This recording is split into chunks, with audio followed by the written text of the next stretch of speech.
Okay guys, magpapalit tayo ng brake pads ngayon. Pero sakto, nandito yung mga fingers. Wash out naman dyan! Wash out, wash out, wash out!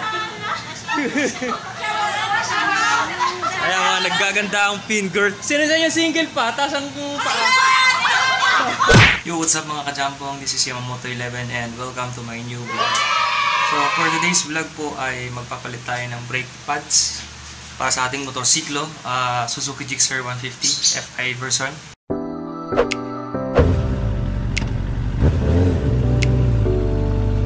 So disclaimer alert, hindi po tayo professional, no?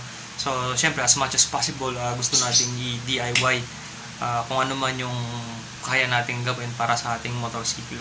By the way, yung ating rear brake pad ay almost 1 year na yung inabot, and then yung front brake pad, so since nung pagbili ko ng motor up until now 2 years and a half is nasa yung milyahe niya nasa 30,000 kilometers na. So hindi ko pa napapalitan, so meron pa naman siyang konting groove, so pinalitan ko na rin. So ito yung itsura ng likod.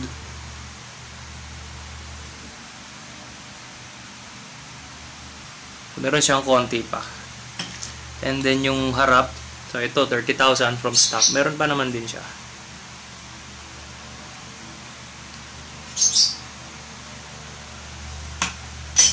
So ayoko naman kasing dumating dun sa point na titipirin mo yung brake pads kasi baka magasgas yung rotor. So kapag nagasgas yung rotor, ang tendency nun mas mahina na yung kapit ng brake pad. So, siyempre, compromised braking equals compromised safety. So, siyempre, ayaw naman nating mangyari yun. Shoutout pala kay Pops 16 Neros, legit seller ng mga piyesa ng ating Suzuki Gixxer. So, Pops, shoutout sa iyo. Maraming salamat. So, yun lang. Let's get started. Okay guys, magpapalit tayo ng brake pads ngayon. Pero, sakto, nandito yung mga fingers. Wash out naman dyan! Wash out, wash out, wash out! Ayan mga, naggaganda ang finger. Sino sa inyo single pa? Tapos ang paa. Hindi totoo yan. Sino sa inyo virgin pa? Wala nang tumaas. So game, palit na tayo. Ito yung gagamitin natin sa likod. And then, ito sa harap.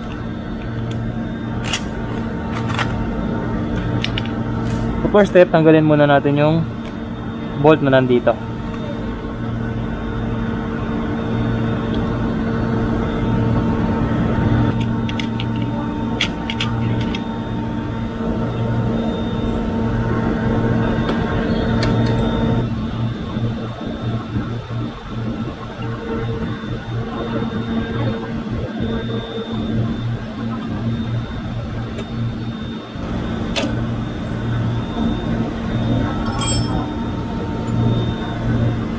Pagkatapos noon, pwede na natin tanggalin yung dalawang brake pad. So, hilahin lang natin.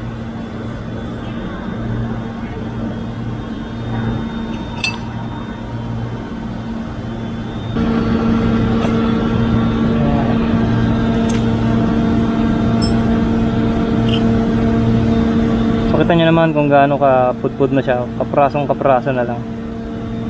So, ito yung pinaka groove mark nya. So, ito yung palatandaan kung kailangan mo na magpalit. So, ang next step, para pumasok yung ating new brake pad, so kailangan nating itulak to paloob. Lagyan natin ng basahan para hindi ma-damage yung ating rotor.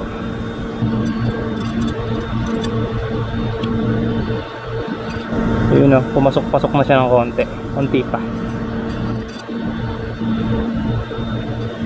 Yan, pwede na siguro yan. Subukan na natin yung bagong brake pad natin.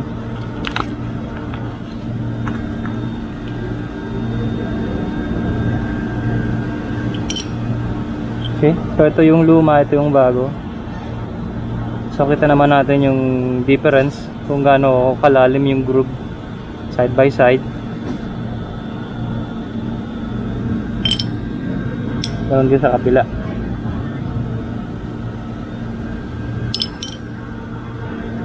So ipasok na natin yung brake pad natin.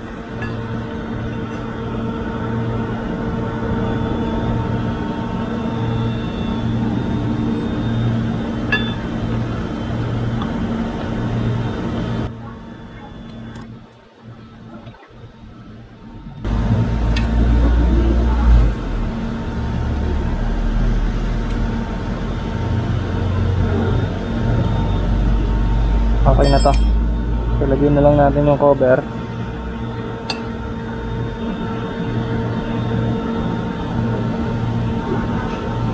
So nakikita nyo guys, mayroon pang play yung brake pad natin. So para kumapit siya, press nyo lang yung preno.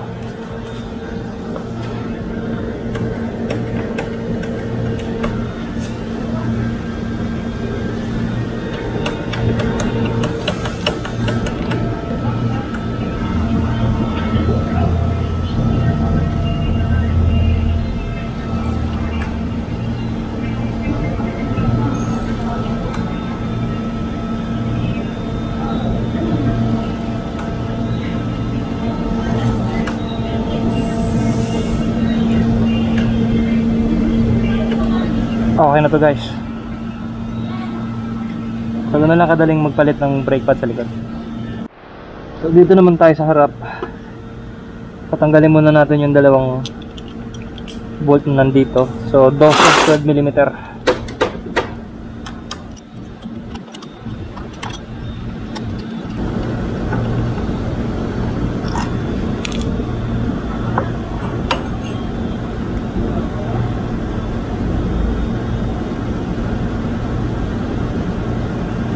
Tapos tanggalin natin tong pin.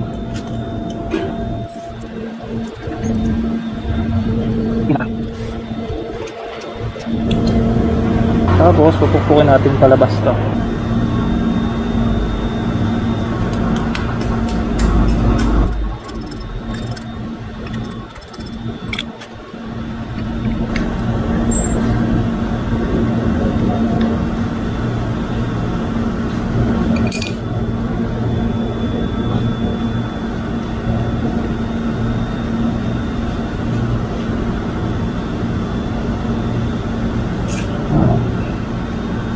So ito na yung dalawa, natanggal na natin. So kita nyo naman kung gaano rin siya kabudkod. Meron pa naman siyang konti. So pinalitan na natin just to be safe. So next step, kailangan ipasok natin yung piston paloob para magkasya yung bagong brake pad natin.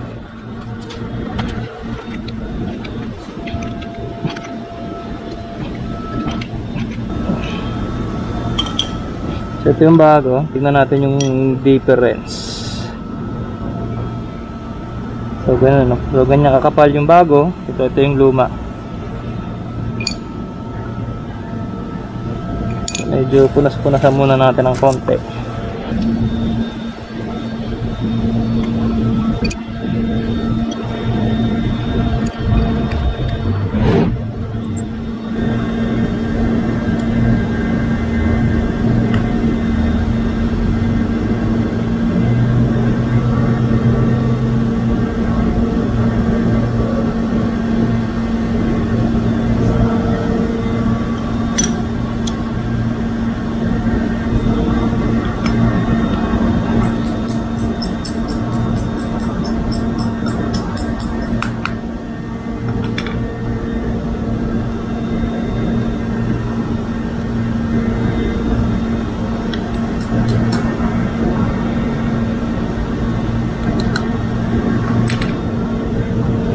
Natin kung kakasya.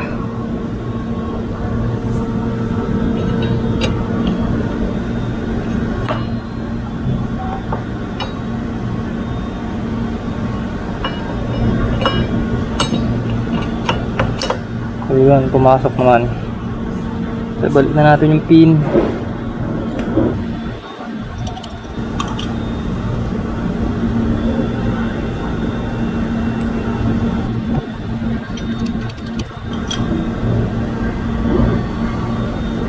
Na natin.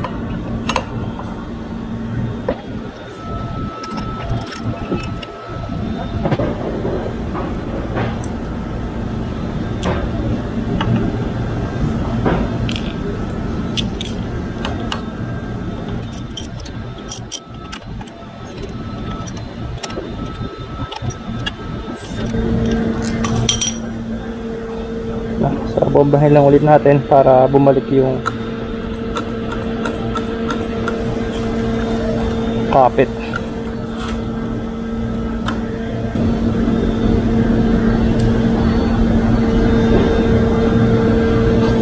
Importante may pre-wheel pa din. Tapos kapag pinreno mo siya, saka lang siya titigil.